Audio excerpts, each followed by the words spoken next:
Ана жүндерді қайдан шығаратынын, қайдан алатынын білесің бе? Қайдан? Қойдан аламыз. Жазды күні мына қойларды ыстық болмау үшін бұларды біз қырқады, иә? Ауылды жерде көбінесе қойларды, ешкілерді қырқады екен. Соның жүнінен, міне, соның жүндері. Оның жүндеріне келіп жуып тазалайды, иә? Жуып тазалағаннан кейін оны кептіреді. Кептіргеннен кейін оны сабаймыз.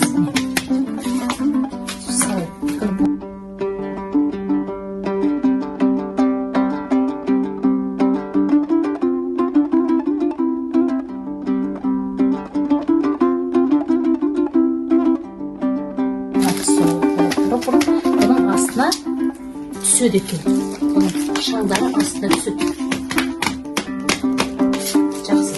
Енді осы жүнді алайық, аламыз да бұны түтеміз.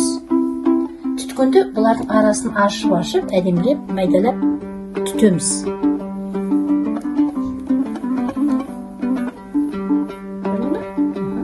Ақырын аз кішкелеп ал. Түтеміз.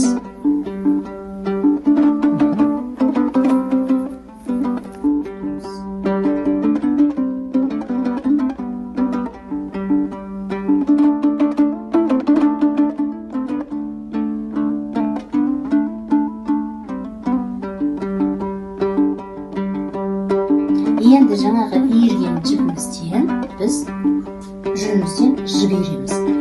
Жүнімізді қолымызға дөңгелектетіп алып, осыны ширақтап отырып, ұршықпен иіріп жіп жасаймыз. Мынаның аты ұршық дейміз.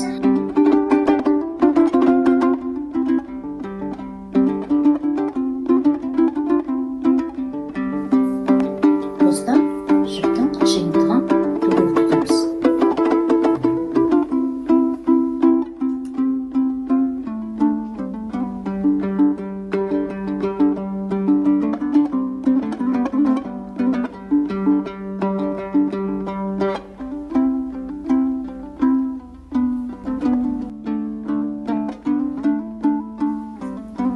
Ұршықтан иірілген жіптен әртүрлі киімдер тығуға болады, иә?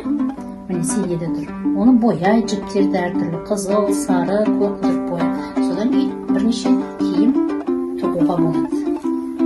Носки тоқима, қолғап тоқима, кофтама, неше түрлі киімдер тығуға болады. Бұл өте әрі жылы.